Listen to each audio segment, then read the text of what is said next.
मा कान मुहम्मदुन अबा अहदिन मिन रिजालिकुम वलाकिन रसूलल्लाहि व खातमन नबिय्यीन। हमारे साथ मौजूद है इल्मी किताबी मुस्लिम। अस्सलाम वालेकुम रहमतुल्लाह। हाँ जी, अस्सलाम वालेकुम। जी वालेकुम अस्सलाम रहमतुल्लाह। जी जनाब, अपना हाँ तारुफ जी, करवा क्या दें। हाल चाल है? अल्हम्दुलिल्लाह, शुक्र है खुदा का, खैरियत है। जी जी। तो सर मैं असल में एक अदना सा ही मतलब दीन का स्टूडेंट हूँ। असल में मैं ए आप लेवल्स अगर कर थोड़ा रहा हूँ ऊंचा बोल दें बेसिकली। तो मुझे बड़ी आसानी होगी तो आपको सुनने में। मतलब जी जी, अब आवाज़ आ रही है मेरी? आवाज आपकी पहले भी आ रही थी, लेकिन थोड़ा सा ऊंचा बोले तो नवाजिश होगी आपकी। हाँ जी, हाँ जी। तो मैं बेसिकली कह रहा हूँ कि मैं वैसे तो मतलब ए लेवल्स कर रहा हूँ, भाई ए लेवल्स का स्टूडेंट हूँ मैं। इधर यूके में होता हूँ मैं, लेकिन मैं साथ साथ मतलब दीन की भी एजुकेशन मतलब मैं मतलब कर रहा हूँ। घर में कुरान पाक पढ़ रहा हूँ या उसका तर्जुमा। तो बेसिकली मैं इंजीनियर मोहम्मद अली मिर्ज़ा साहब एक होते हैं, आपको पता होगा उनका। जी बिल्कुल जानता हूँ। उनका मैं ना काफ़ी मतलब फ़ैन हूँ, क्योंकि मेरे नज़दीक वो कुरान और सुन्नत की बात सबसे ना मुतदिल तरीके से करते हैं। तो अच्छा, उनको जब मैंने सुना था ना कि उनके जो व्यूज़ हैं बेसिकली ख़त्म नबूवत के ऊपर, तो वो मुझे बिल्कुल ना ऐन कुरान और सुन्नत के मुताबिक लगे थे। तो मैं ये आपसे मतलब पूछना चाहता हूँ कि आप उनसे क्यों नहीं डिबेट करते मतलब इंजीनियर साहब से? बड़ी अच्छी बात आपने की है इल्मी किताबी साहब। हम तो 12 दफा ये चैलेंज कर चुके हैं। मैंने एक लाइव प्रोग्राम किया था। मैंने लाइव प्रोग्राम में ये बात बयान की थी कि अकीदा खत्म नबूवत के ऊपर इंजीनियर मोहम्मद मिर्जा साहब खुद आ जाए मुनाजरा करने। एक तो उनकी शर्तें भी बड़ी अजीबो गरीब सी हैं कि भाई चैनल के इन्ने सब्सक्राइबर होना चाहिए ने, तो उसके बाद इस तरह की उनकी शर्तें हैं। मैंने ये कहा चले वो नहीं आते, कोई मसला नहीं है। हर बंदे का अपना मकाम है, हर बंदे का अपनी मर्जी है। जरूरी तो नहीं कि धक्के से बनाए। अगर वो नहीं आना चाहते, अपने किसी शागिर्द को बुला ले, अपने किसी शागिर्द को लेके आए और हमसे अकीदा खत्म नबूवत पे बात करें। और हम ये नहीं कहेंगे कि फलां बाबे ने ये लिखा है जी अकीदा खत्म नबूवत की तशरीह और फलां बुजुर्ग ने ये लिखा है। हम कहेंगे कुरान करीम अकीदा खत्म नबूवत के बारे में ये बात बयान करता है, रसूलुल्लाह सल्लल्लाहु अलैहि वसल्लम अकीदा खत्म नबूवत के मतलब ये बात बयान फरमाते हैं, सहाबा कराम रज़ियल्लाहु अलैहिम अजमईन खत्म नबूवत पे ये बात बयान करते हैं। उसके बाद हम तायदी तौर पे बुजुर्गान के हवाले पेश करेंगे, जिन बुजुर्गान को इंजीनियर मोहम्मद अली मिर्ज़ा साहब मोतबर मानते हैं, मोतबर मानते हैं। हम ये अर्ज करते हैं। इंजीनियर नहीं, साहब ने कहा है तो जी ना मुझे कन्फ्यूजन वो असल में ये है कि बेसिकली मैंने जब कुरान पाक का मुतालिया किया है, तो जी कुरान पाक को पढ़ने से मुझे तो बेसिकली यही पता चला है कि जो हज़रत मोहम्मद सल्लल्लाहु अलैहि वसल्लम है वो अल्लाह ताला के आखिरी नबी हैं, यानी कि उनके बाद अब किसी और नबी ने नहीं आना। तो आपने कहाँ से मतलब कुरान पाक की किस आयत है जिससे आपने मतलब ये इस्तदलाल किया कि नबूवत जारी है? मैं आपको अपना इस्तेलाल जरूर बताऊंगा, लेकिन पहले बात तो आपने बयान फरमाई है ना कि आपने कुरान पाक को बड़ा अच्छे तरीके से पढ़ा है, तर्जमे से स्टडी किया। आपने ये कहा है, कुरान से अखज़ किया आपने कि नबी करीम सल्लल्लाहु अलैहि वसल्लम आखिरी नबी के बाद कोई नबी नहीं आएगा। यही आपने बात बयान फरमाई है ना? जी जी, बिल्कुल ऐसे ही है, ऐसे यही ही है। बात बयान। तो सबसे पहले तो आप तो ये बताए ना कि आपने ये निकाला कहाँ से, मतलब कुरान ने किस जगह पे ये बात बयान फरमाई कि रसूलुल्लाह सल्लल्लाहु अलैहि वसल्लम आखिरी नबी है, इनके बाद कोई नबी नहीं आएगा। एक बात। दूसरा हाँ, ये तो ये बिल्कुल कि मैं इसकी आप दलील लोगों के ये हाँ सूरतुल अहज़ाब में अल्लाह ताला फरमाते हैं, बिस्मिल्लाहिर्रहमानिर्रहीम, मा काना मुहम्मदन अबा अहदिन मिन रिजालिकुम वलाकिन रसूलुल्लाहि व खातमन नबिय्यीन, के मोहम्मद सल्लल्लाहु अलैहि वसल्लम तुम मर्दों में से किसी के बाप नहीं बल्कि वो अल्लाह के रसूल और आखिरी नबी हैं। तो इधर आगे ना देखें खातमन ये नबिय्यीन तो का। खातमुन नबीयीन अरबी में लिखा है, उसका तर्जुमा आपने आखिरी नबी कर दिया। ये क्या चक्कर है? तो देखें आप जितने भी मुफस्सिरीन को, आप हाफिज इब्न कसीर रहमहुल्लाह को उठा लें, आप इमाम तबरी वो तो बाबा रहमहुल्लाह को को उठा मानते ही लें, नहीं है। जिसको मर्जी उठा लें, ये सब मैं ने अर्ज यही करता किया हूँ। हुआ है। हाफिज है आप, मैं बताता हूँ। आपने इमाम जलालुद्दीन सयूती रहमतुल्लाह अलैह का नाम सुना है? बिल्कुल सुना हुआ है।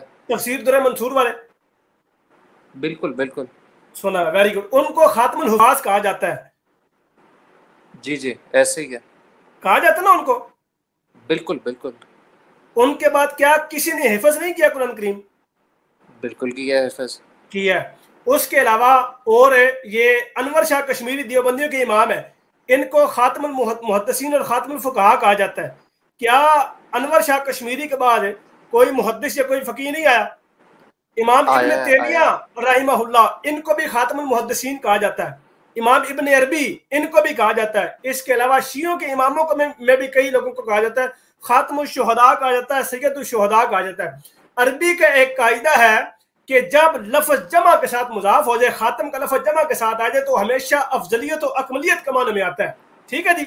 यानी खातम का लफ्ज है जब किसी जमा के साथ मुजाफ होकर आएगा तो वो मानी हमेशा अफजलियत के मानो में आएगा, यानी खातमुल अंबिया, खातमुल औलिया, खातमुल शुहदा, खातमुल असफिया, खातमुल मुफस्सरीन, खातमुल हुफाज, खातमुल औलिया, और इस तरह के जितने भी ये अल्फाज आएंगे जमा के साथ जो मुजाफ होकर आएंगे वो हमेशा अफजलियत के मानो में आएंगे। और लुगात इस बात की खुद शाहिद है। आप लुगत उठा कर देखिए, लुगात जहां पर वो अपना अकीदा बयान करने लगे मुसन्निफ, उसकी बात नहीं करनी। मुझे कुरान, मुझे उसमें से दिखाएं आप लुगात में से खातम का लफ्ज़ है किसी जमा के साथ मुजाफ हो अन नबीयीन के अलावा और उसने उसका मानी आखिरी किया हो, मैं आपको इनाम देने को तैयार हो जाऊंगा।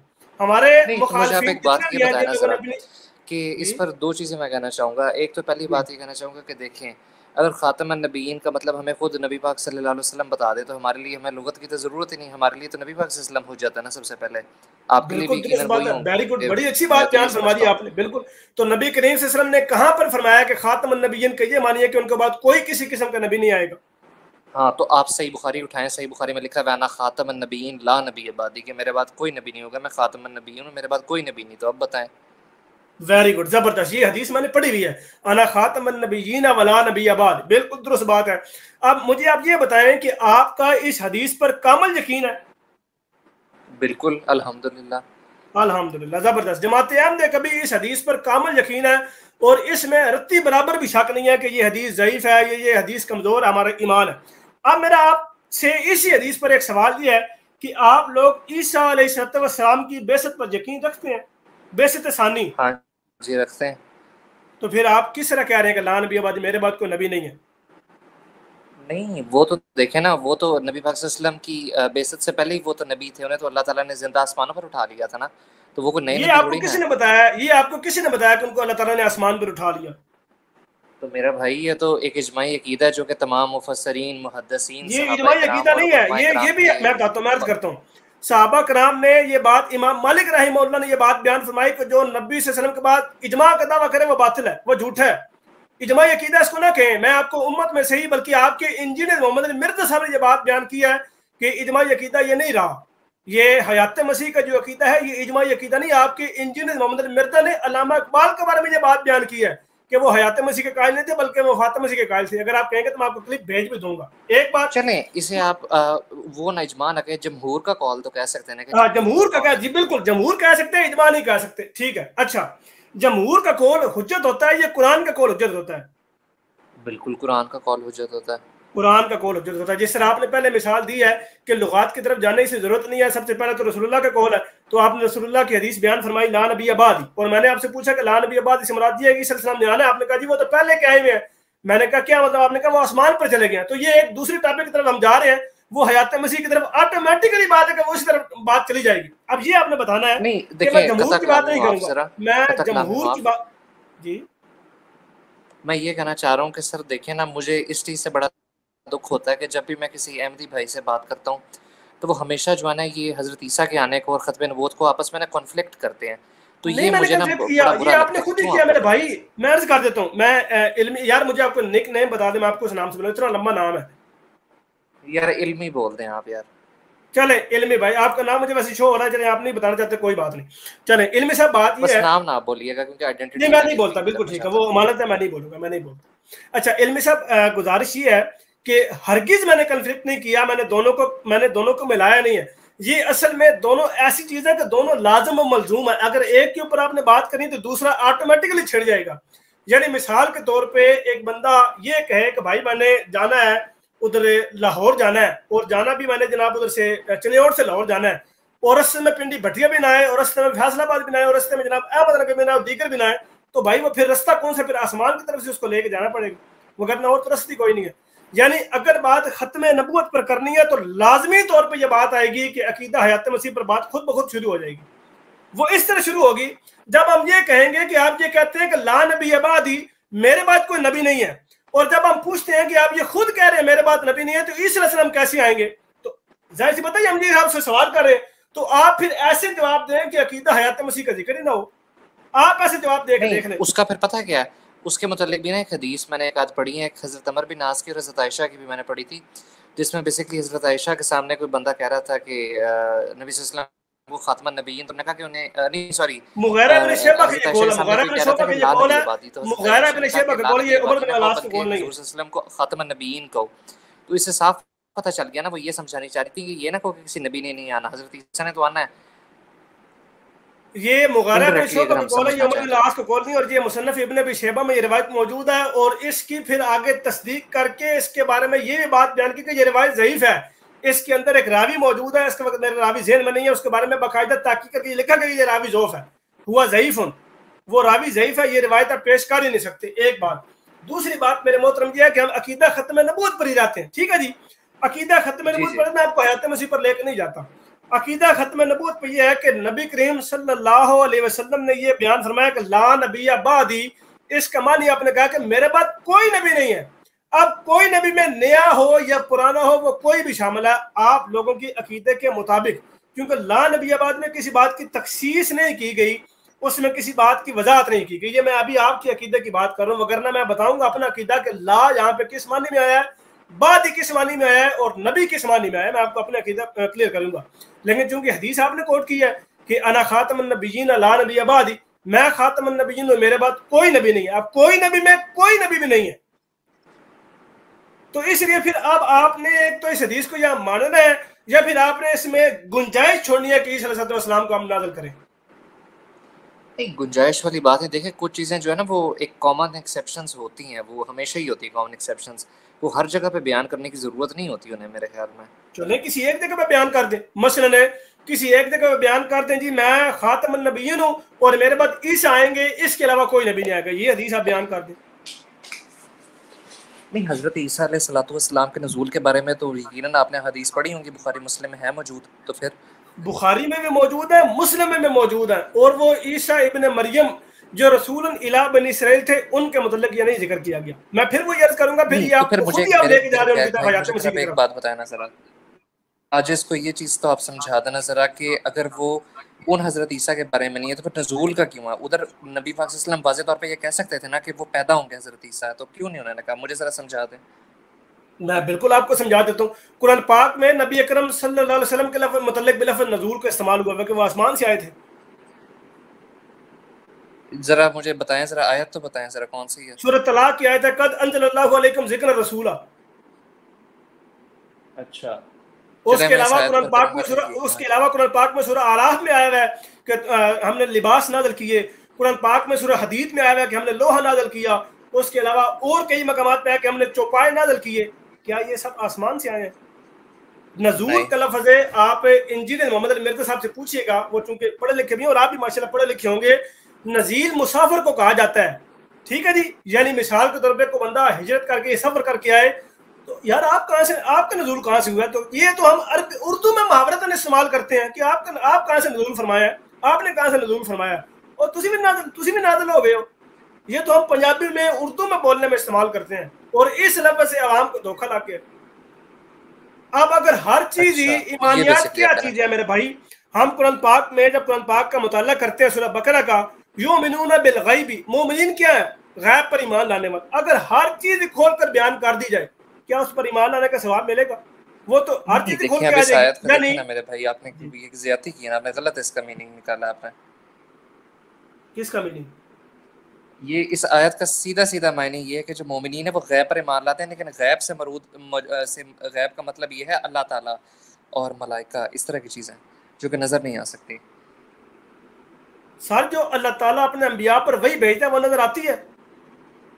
वो नजर तो नहीं आती, लेकिन वो लॉजिकली प्रूव हो जाती है, तो वो इस चीज में नहीं आ सकती। लॉजिकली प्रूव, मतलब मिसाल के तौर पे मैं कहता हूँ जी खुदा ने अपने बंदे की तरफ वही की, लॉजिकली किसको, साइंस के लिहाज से किस तरह प्रूव करेंगे आप इसको? नहीं देखें, कुरान पाक का पढ़ें, उसके कमालात पढ़ें, तो आज भी साइंसदान से मैं अर्ज करता हूँ, सुन ले, इल्मी किताबी सब सुन ले। एक बंदा इस्लाम को नहीं मानता, ठीक है जी। अब वो बंदा कहता है जी मैं इस्लाम को मानता नहीं, मैं किसी वही को मानते नहीं हूँ, मैं किसी खुदा को नहीं मानता। आप उसको ये कैसे प्रूव करेंगे कि खुदा ने अपना पैगाम बजरिए एक फरिश्ते के उस फलां शख्स पे उतारा और वो फरिश्ता नजर भी नहीं आता? किस तरह आप उसको कन्वे करेंगे, किस तरह आप उसको जस्टिफाई करेंगे? हाँ, ये इस चीज को कहते हैं गैब। ईमानियात में जो चीजें आती हैं वो सारी की सारी गैब है। और उसमें मलाइका भी हैं, खुदा भी है, अंबिया भी है। अंबिया से क्या मुराद है? अंबिया पर नाज़िल होने वाली वही यार पत्नी खुदा ने उतारी है, यानी इन शकूक शुबात से जो बंदा पार होके उन चीजों पर ईमान लेके आएगा वो उस ईमान का हिस्सा पाएगा। इस चीज को ईमान कहते हैं। मैं इसलिए अच्छा, अर्ज कर रहा था कि अगर हर और भी चीज जरा खोल सवाल था मेरा जी कि क्या बेसिकली पहले तो एक छोटा सा ज़िमनी सवाल पूछूंगा कि आप अगर मैं मतलब मिर्ज़ा साहब को मतलब नहीं मानता है जैसा कि, तो आप मुझे मुसलमान जी मानते हैं मतलब? हाँ बिल्कुल, मैं आपको मुसलमान मानता हूँ। नबी करीम सल्लल्लाहु अलैहि वसल्लम को मानने वाले मैं आपको मुसलमान मानता हूँ। खुदा के यहाँ काबिल मुआखज़ा जरूर होंगे आप, मैं आपको जहन्नमी का सर्टिफिकेट और मैं आपको गैर मुस्लिम का सर्टिफिकेट नहीं दूंगा। नहीं, तो फिर आप मुझे एक बात ये बताएं ना कि मैं बड़े से अपने अहमदी दोस्तों से पूछता हूँ यार कि मेरे पीछे नमाज पढ़ लोगे, तो वो कहते हैं कि नहीं जी नमाज नहीं पढ़ेंगे, तो ये मुझे चंगा मुसलमान वो मानते हैं। हाँ मुसलमान, मैं बिल्कुल बिल्कुल बिल्कुल मैं भी ये आपको बात बयान करूंगा कि मैं आपको पीछे नमाज, अगर मिसाल के तौर पे कभी हमारा टाकरा होता है और हम कहीं नमाज पढ़ने वाले हैं तो मैं आपके सामने आपके पीछे नमाज नहीं पढ़ सकता। एक बंदा एक मसीह का इनकार करने वाला है, एक बंदा एक नबी का इनकार करने वाला है बाद नबी अकरम सल्लल्लाहु अलैहि वसल्लम, तो उसके पीछे नमाज तो नहीं पढ़ सकते ना। मिसाल के तौर पर इसकी मिसाल ऐसी है कि कल को बफर्ज महाल ईसा अलैहिस्सलाम आसमान से नजूल फरमाते हैं और हम उनका इनकार कर दें, तो क्या आप हमारे पीछे नमाज पढ़ेंगे? नहीं, हम बिल्कुल नहीं पढ़ेंगे, लेकिन हम इस वजह से नहीं पढ़ेंगे नमाज आपके पीछे नहीं पढ़ेंगे कि आप उनका इनकार करें, बल्कि हम आपके पीछे इस वजह से नमाज नहीं पढ़ेंगे क्योंकि आप ख़त्म नबूवत को नहीं मानते। ये तो आप गलत बयानी कर रहे हैं ना, ये तो आप इल्जाम लगा, सॉरी मैं गलत बयानी का लफ्ज वापस लेता हूँ, ये तो आप इल्जाम लगा रहे हैं। ये तो अभी आपने नहीं इल्जाम मेरे लगाया कि भाई हम खत्म देखिए, नबूवत को मैं नहीं मानते। तो हम आप लोगों बारहा को दफा शुरू से सुना इस डॉक्टर बात यहिया की साहब से मेरी वजाहत बड़ी कर, दफ़ा बात हुई हुई है, सबसे बात हुई हुई है। मैंने आप लोगों के अकायद मुझे काफ़ी हद तक मतलब स्टडी किए हैं मैंने। तो आप लोग जब मतलब मिर्ज़ा साहब को एक प्रॉफिट मानेंगे तो फिर कैसे ख़त्म नबूवत की आप लोग कैसे मान लेते हैं फिर ख़त्म नबूवत का? आप तो मिर्ज़ा बिल्कुल साहब को ऐसे नहीं खत्म मानते। नबूवत को मानने वाले हैं जिस तरह आप नबी अकरम सल्लल्लाहु अलैहि वसल्लम के बाद ईसा अलैहिस्सलाम को प्रॉफिट मानेंगे, बिल्कुल इसी तरह ही। और हालांकि तो आप भाई लोगों के यहाँ हज़रत तो ईसा प्रॉफिट अलैहिस्सलाम जीसस तो पीस पहले बी से अपॉन नबी हिम, है ना मेरे वो तो भाई। तशरीही नबी है। हाँ बिल्कुल क्या कह रहे हैं दोबारा से बोलें। मैं ये अर्ज कर रहा हूँ कि आप लोगों के अकायद के मुताबिक तो जीसस जो है, ईसा अलैहिस्सलाम जो है, वो तो खुद तशरीही नबी है। बिल्कुल बिल्कुल ऐसा ही है। हाँ, तो जब आप लोगों के यहाँ एक तशरीही नबी उम्मत मोहम्मदिया में उतर के आके जनाब वो आ सकते हैं, तो हम ये कहते हैं कि मिर्जा गुलाम अहमद कादियानी अलैहिस्सलाम जो कि तशरीही भी नहीं है और गैर तशरीही है और इसी उम्मत में पैदा हुए हैं, इससे अकीदा खत्म नबूवत पे हरफ नहीं पड़ रहा, और आप लोगों के अकीदा खत्म नबूवत से तो साफ सीधी तौर पे हरफ पड़ता है। नहीं लेकिन ना यानी असल आप में लोगों के बहुत सी यहाँ ना आप यानी लोगों की आप बातों लोगों में के यहाँ अक्सर ना अकीदा खत्म कॉन्ट्रडिक्शंस भी आ नबूवत जाती ये हैं। चीज जैसे है। कि मैं मौलाना मौदूदी की किताब पढ़ा था कादियानी मसला के नाम से, वो आपने भी यकीनन पढ़ी होगी। जी तो जी उसमें बेसिकली ये लिखा हुआ था, उन्होंने ना मिर्ज़ा बशीरुद्दीन महमूद साहब के कुछ इक़्तिसाबात नकल किए हुए थे जहाँ उन्होंने लिखा हुआ था कि गैर अहमदी काफिर हैं, गैर अहमदियों को अपनी बेटियां ना दो, ये काफिर हैं काफिर हैं काफिर हैं। तो ये जी बात जी तो गलत है ना, देखें। मैं अर्ज कर देता हूँ, काफर जहां पे लिखा हुआ है वहां से काफर मसीह लिखा है, यानी मसीह का इनकार करने वाला। काफर का मतलब क्या होता है? इनकार करने वाला, और आपने इनकार किया मसीह अलैहि इस्लाम का, तो इस लिहाज से हमको काफर मसीह कहते हैं, काफर इस्लाम नहीं कहते हम आपको। और हजूर ने जहां पे ये बातें बयान की हैं, जिस तरह मिसाल के तौर पे हजूर की किताब है आईने सदाकत, हजूर ने वहां पर भी ये बात बयान की है कि जो शख्स मूसा अलैहिस्सलाम को तो मानता है लेकिन मोहम्मद सल्लल्लाहु अलैहि वसल्लम को नहीं मानता, मोहम्मद सल्लल्लाहु अलैहि वसल्लम को तो मानता है लेकिन मिर्जा गुलाम अहमद साहब को नहीं मानता, वो बंदा मुसलमान नहीं है बल्कि दायरे इस्लाम से खारिज है। यहाँ तक बात लिखी है, और लेकिन इसकी आगे वजाहत भी हजूर ने की है। लेकिन उस दायरे इस्लाम से खारिज से मुराद हम ये नहीं कहते कि वो जहन्नमी है, बल्कि शरीयत के लिहाज से उसका नाम ये रखते हैं, क्योंकि शरीयत ने उसका नाम यही रखा है और हजूर ने आगे तशरीह भी नहीं बयान की है। तो अगर हम आपको इस तरह के इस्तिलाहात से याद करते हैं तो हम ये नहीं कहते कि आप लोग जहन्नमी हैं, पक्के पीटे जनाब हमारा फतवा लिख के ले लें कि आप जहन्नमी हैं, हम ये कहते हैं, बल्कि हजूर ने वजाहत के साथ मिर्जा बशीरुद्दीन महमूद अहमद साहब ने वजाहत की है। वो मोमन वो है जो तमाम मामूर मिनल्लाह पर ईमान लेके आते हैं। ये हजूर की किताब है, छोटा सी किताब है, इसमें मिर्जा बशीरुद्दीन महमूद अहमद साहब खलीफतुल सानी अल मुस्लिम नव्वरल्लाहु मरकज़हु ने यह बात बयान फरमाई है कि अगर कोई गैरअहमदी उस तक अहमदियत का पैगाम नहीं पहुंचता, उस तक अतमामी हुज्जत नहीं होती, वो खुदा के यहाँ काबिल मुआखजा भी नहीं है। यहां तक बातें हमने लिखी हुई हैं, हमारा ये ईमान कैसा है। यानी अगर किसी शख्स तक, यानी मिसाल के तौर मैं आपकी बात ही करता हूं, अगर आप तक अतमामी हुज्जत नहीं हुई तो आप भी खुदा के यहाँ काबिल मुआखजा इस बात पर नहीं होंगे कि आपने मिर्जा साहब को क्यों नहीं माना। तो भैया लेकिन फिर मैंने ये भी तो आप लोगों की किताबों में पढ़ा हुआ ना कि मेरे ख्याल में मिर्ज़ा साहब से गालिबन पूछा था किसी ने कि अगर गैर अहमदियों को कोई बच्चा अगर फौत हो तो उसकी नमाज जनाजा पढ़ाई जा सकती है, उन्होंने कहा ये नहीं पढ़ाई जा मिर्जा सकती। बशीरुद्दीन, तो हाँ उसके बिल्कुल, लिए ये बिल्कुल ये बात मौजूद है। इसका भी जवाब यही है। इसका जवाब ऐसे ही है, जैसे मिसाल के तौर पर मैं अर्ज करता हूँ कि एक शख्स किसी नबी का इनकार करता है, तो जिसने नबी का इनकार किया उसके घर में औलाद जब पैदा हुई तो उसकी जो औलाद थी उसका अगर कोई इंतकाल हो जाए, क्या कोई मौलवी दाढ़ी वाला मौलवी उसकी नमाज जनाजा पढ़ाएगा? कभी भी नहीं पढ़ाएगा मेरे नहीं भाई। पढ़ाएगा, लेकिन मौलवी भी को मेरे लिए हुज्जत नहीं है। आप मतलब बड़ी माजरत के साथ आप इस तरह मौलवियों को पेश करें, इस तरह मैं कोई बड़ा चले मौलवी हूँ इंजील, चले ठीक है, इंजील देखे ना आप, इंजील मोहम्मद मिर्जा साहब को कहेंगे वो नमाज जनाजा पढ़ा दें? नहीं नहीं करे तो फिर सर आप ये इल्जाम फिर हम पे क्यों लगा रहे हैं? मतलब जो चीज आप खुद पसंद नहीं करते आप हमारे लिए वो पसंद कर रहे हैं, हैरत की बात है यार। ये तो फिर जाती ना करें आप इल्मी किताबी साहब। हमें तो दुख होता है ना कि अब जिस तरह की जबान, मतलब आप लोग ये कहते, मैं आपको अर्ज कर तो देता हूँ, असल मैं में आपको ना ना वो थोड़ा सा बात मैं ये है ना आपको कि थोड़ा सा देखिए उसका सियाक आप का सबक आपकी बता देता हूँ। मैं अर्ज करता हूँ, इल्मी किताबी साहब सुन लें। मैं मिर्जा बशीरुद्दीन महमूद अहमद साहब जो है हमारे जमात अहमदी के दूसरा खलीफा जो है, मैं आपको थोड़ा सा ना सियाक का सबक बता देता हूँ ताकि आपको बात को समझने में आसानी हो। मिर्जा बशीरुद्दीन महमूद अहमद साहब ने वो जो फतवे और वो जो बातें बयान फरमाई थी वो उन मौलवियों के और मुखालफीन और मुआनदीन अहमदियत के जवाब में लिखी गई थी। उस वक्त सनाउल्लाह मरसरी और बाकी दीगर जो जितने भी मुआनदीन थे उन लोगों ने अपने फतवों में इतनी इंतहा कर दी, कुफर के फतवों में, मुखालफत के फतवों में इतनी इंतहा कर दी कि उसके जवाब में फिर ये फतवे निकालने पड़े मिर्जा बशीर महमूद साहब। और दूसरा ये कि उस वक्त एक और जो मसलक अलग हुआ था लाहौरी फिरके के नाम से, आपने शायद स्टडी किया हो, लाहौरी फिरका, उसका ये मानना था कि मसीह मौद अलैहिस्सलाम को मान भी ले तब भी कोई हरज नहीं है, अगर ना भी मान ले तब भी कोई हरज नहीं, वो एक मुजद्दिद है, तो अगर उनका इनकार भी कर देंगे तो कोई हरज नहीं है। तो उसके जवाब में, उस पूरे फिरके के जवाब में और मोहम्मद अली लाहौरी साहब के जवाब में वो कुछ तहरीरात और कुछ इस तरह के फतावाजात लिखे थे। अच्छा, और वो सर ये जरा आपने बताइएगा ये मकौला सुना होगा कि अमल का जो रद्द अमल है वो हमेशा सख्त ही हुआ करता है। बल्कि आपने खुद ये, आप चूंकि कहते हैं इंजीनियर मोहम्मद अली मिर्जा साहब को आप सुनते हैं, इंजीनियर मोहम्मद अली मिर्जा साहब का भी रवैया कई दफा जारहाना होता है, कई दफा शदीद सख्त और इंतहा किस्म की तनकीद करते हैं, इस कदर तनकीद करते करते कि अमीर माविया रजी अल्लाह तआला अन्हु को भी वो नहीं बख्शते। तो भाई हजरत मुआविया को आप दरमियान में ला रहे हैं। आप देखें ना हजरत मुआविया ने जो आले रसूल के साथ जो किया था वो पढ़े ना आप। मैंने पढ़ा है मेरे भाई, वो तो इंजीनियर मिर्जा साहब को पढ़ने की जरूरत है ना, अमीर माविया रजी अल्लाह तआला अन्हु। इसका मतलब ये है कि आप साफ और सही तौर पे डिफेंड कर रहे हैं कि इंजीनियर मिर्जा साहब जो अमीर माविया के बारे में वो इस तरह का रवैया इस्तेमाल करते हैं वो बिल्कुल दुरुस्त है। ये भाईजान आप देखें ना, आप मेरे पे ब्लास्फेमी का केस ना डलवा देना। नहीं, मैं ब्लास्फेमी का केस नहीं कर रहा, देखें ना, ब्लास्फेमी का केस नहीं कर रहा। अभी तो आपने खुद ये बात बयान की है कि अमीर माविया ने जो बनी उमैया पे किया है, वो तो आप खुद पढ़े ना, ये आपने मुझे कहा ना, तो इसके जवाब में तो मैंने आपको ये कहा है। आप यूके में बैठे, लेकिन इख्तिलाफ राय में इससे बेहतर तो फिर आपके उस्ताद मोहतरम ही है जो पाकिस्तान में बैठ के अमीर माविया के खिलाफ तनकीद करते हैं, और आप यूके में बैठ के आपको ब्लास्फेमी के केस की वो जनाब फिक्र पड़ गई है। देखिए मैं तो बस डरना ही चाहिए ना, बस अल्लाह ताला हमें अपने हिफ्ज़-ओ-मान में रखे। अच्छा चले हम अपने वापस अपने असल मौजू की तरफ आते हैं, जो अकीदा खत्म पे बात चल रही थी उसी के ऊपर हम वापस आते हैं। अच्छा एक छोटा सा और सवाल जरा पूछ लूं? जी जरूर पूछे।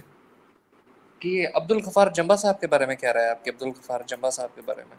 अब्दुल गफ्फार जंबा साहब जो है उन्होंने ये क्लेम किया कि मैं नबी हूँ। अच्छा तो उसके बारे में राय क्या आपकी, वो बताया ना। क्या करूं? आपकी राय क्या है? राय क्या है आपकी उनके बारे में? मेरी हमारी ये राय है कि वो बंदा जो है वो दिमागी तौर पे जो है वो बहुत ज्यादा कमजोर बंदे हैं बेचारे। वो ये बातें करते हैं कि दीवारें मुझसे बातें करती हैं, दीवारें हमसे हम कलाम होती हैं, और इस तरह के उनके जो खुतबात हैं मैंने खुद सुने में बाकायदा, मेरी उनसे टेलीफोनिक रब्ता भी हुआ था। वो मिलने से नहीं देते, किसी को मिलने से इनकार करते हैं। वो करना, ये कील में रहते हैं और वो कील यहाँ से कोई दूर नहीं है, मैं भी जर्मनी से ही हूँ और वो कील को दूर नहीं है मुझसे, तो वो मिलने से ही बेचारे किनारा करते हैं, बात तक नहीं करते। हम ये कहते हैं कि भाई गुफ्तगू करते हैं, बैठ के बात करते हैं, पता लग जाएगा दूध का दूध और पानी का पानी क्या है, और वो उसके जवाब में हाइपर हो जाते हैं।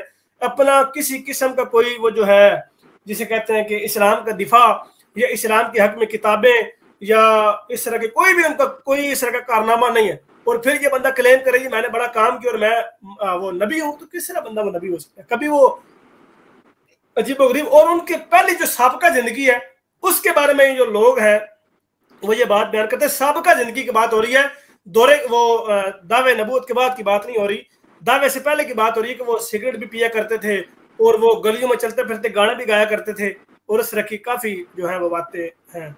और दूसरा ये है कि कुरान भी ये बात बयान करता है ना, दावा नबूवत को परखने का मेयाद जो कुरान ने बयान किया, फ़क़त लबिस्तु फ़ीकुम उमरन मिन क़ब्लिहा फ़ला ताक़िलून।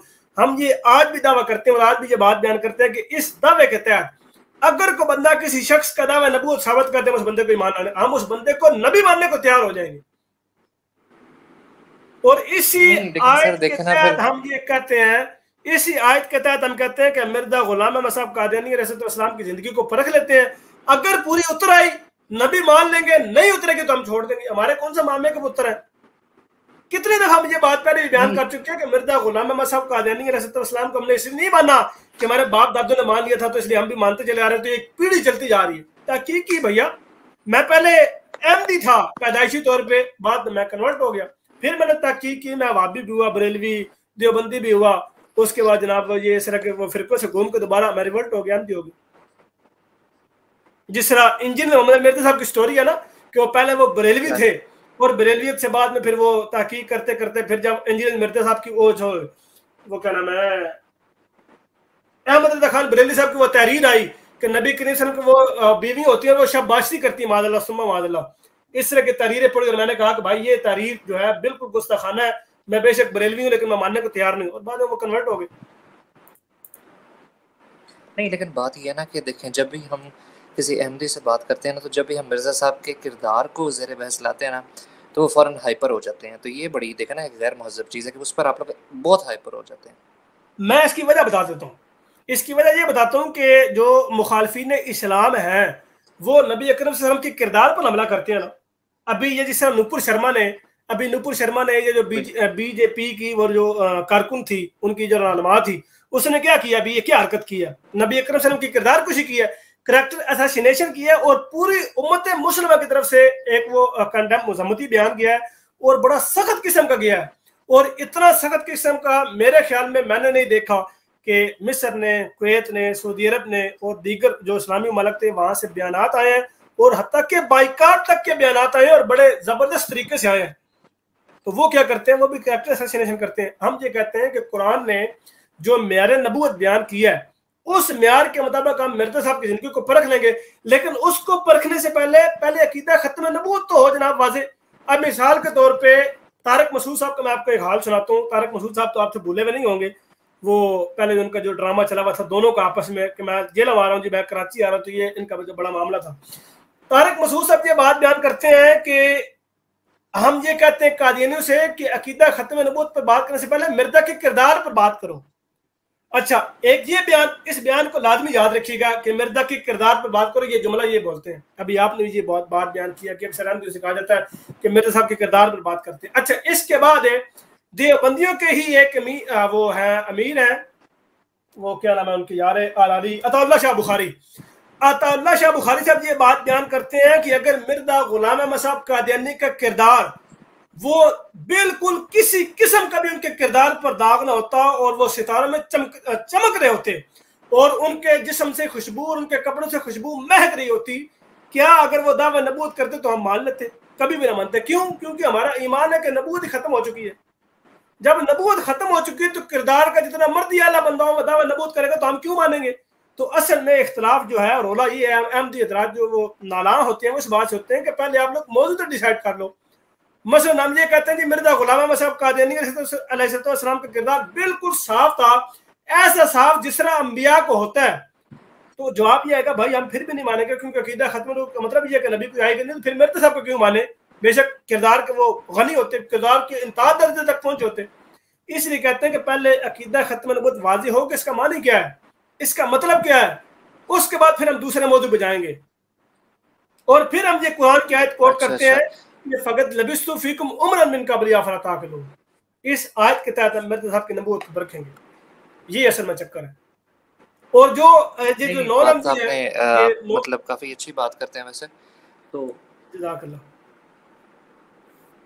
जी नहीं, आप अच्छी बात कर रहे थे। मैं एक छोटी सी बात आपसे करनी थी कि ना वो आपसे वैसे प्राइवेट में भी बात हो सकती है व्हाट्सएप वगैरह पे? बिल्कुल हो सकती है, मेरा नंबर नीचे चल रहा है, वो नंबर आप नोट कर लें, मुझसे प्राइवेट बात करें आप। वो ना असल में मैं ना एक आपको इशू नंबर, आ गया था कि ना वो एक आध दफ़ा मैंने आपको कॉल की ना ज़रा 2-3 दफ़ा, तो आपने ना वो नंबर कहीं मेरा ब्लॉक कर दिया अननोन समझ के, तो वो अगर आप काइंडली अनब्लॉक कर दें तो मेहरबानी होगी। मुझे तो पता ही नहीं मेरे भाई आप कौन, मैंने तो काफी नंबर ब्लॉक किए हैं, कई लोग आते हैं गालियां निकाल के चले जाते हैं, फिर उनको ब्लॉक करना पड़ता है, मुझे नहीं पता आपका कौन सा नंबर था। नहीं, नहीं, मैंने इस तरह गाली करें, कभी नहीं आपको दी, मैंने सिर्फ कॉलिंग की थी तो नहीं आपने नहीं मैं एक्सेप्ट नहीं आपकी किया। बात नहीं कर रहा मोहतरम, मैं आपकी बात नहीं कर रहा, मैं दीगर लोगों की बात करूं, मैंने आपकी बात नहीं की। अब मैं इधर नंबर भी नहीं ना, मसला ये मैं आपको किस तरह नंबर फिर ईमेल कर दूं आप उधर, मुझे प्राइवेट मैं तौर पे कर दें, लिख के ये कितना नीचे बता सकता जहाँ हूँ? पे आप मुझे मैसेज लिख रहे थे ना, ये जी सर करें बात, वहां पे प्राइवेट तौर पे मुझे मैसेज कर दिया अपना नंबर, आपका नंबर और किसी को भी शो नहीं होगा, सिर्फ मुझे होगा। नहीं, लेकिन उधर तो वो स्टूडियो में जो भी आया तो उसे नजर तो आ जाएगा उधर। स्टूडियो में और कोई भी नहीं है, सिर्फ आप और मैं, इसके अलावा कोई भी नहीं है, और इस स्टूडियो में इस वक्त कोई भी नहीं, और आप मैसेज जो करेंगे ना, उस मैसेज के बाद अगर कोई स्टूडियो में एंटर होगा तो उसको भी वो नंबर नजर नहीं आएगा। आपका ईमेल मुझे बता दें, मैं ईमेल कर देता हूँ तो वो जरा मेरी भी तसल्ली रहेगी फिर। यार क्या हो गया सर, क्यों डर रहे हैं, मैं आपको ये या अर्ज मैं कर फिर रहा हूँ कि वो जो है आपके डॉक्टर याहिया उनके जरिए से फिर मैं कर लूँ बात आपसे। मैं ये अर्ज कर रहा हूँ मेरे भाई कि आपका नंबर अगर जहाँ पे आप प्राइवेट तौर पे लिखेंगे तो आपका नंबर किसी को भी शो नहीं होगा, और स्टूडियो अच्छा, में इस वक्त कोई बंदा मौजूद ही नहीं है, कोई बंदा मौजूद नहीं है। यार मैं फिर मुबारक नहीं, असल में आप माइंड ना कीजिएगा, लेकिन जरा मैं थोड़ा सा इस मामले में ना थोड़ा सा मतलब कॉन्शियस हूँ सर मैं। तो चले मैं कोई मसला नहीं, वैसे चले मेरी कोई मुबारक बात भाई नहीं, से आप इस मुबारक तरह मत करें कि भेजें, उनसे डॉक्टर काफी याहिया अच्छी साहब के दोस्ती है जरिए, मेरी। डॉक्टर मोहम्मद याहिया साहब के जरिए नंबर भिजवा दें अपना, कोई मसला नहीं है, आप जिस तरह आपको इजी लगे, जिस तरह आपको मुनासिब लगे। चलें जी, बहुत बहुत शुक्रिया, बहुत बहुत शुक्रिया, ठीक है सर, बहुत बहुत शुक्रिया। जी जज़ाकल्लाह सर, इल्मी किताबी साहब बहुत शुक्रिया, अस्सलाम वालेकुम रहमतुल्लाह।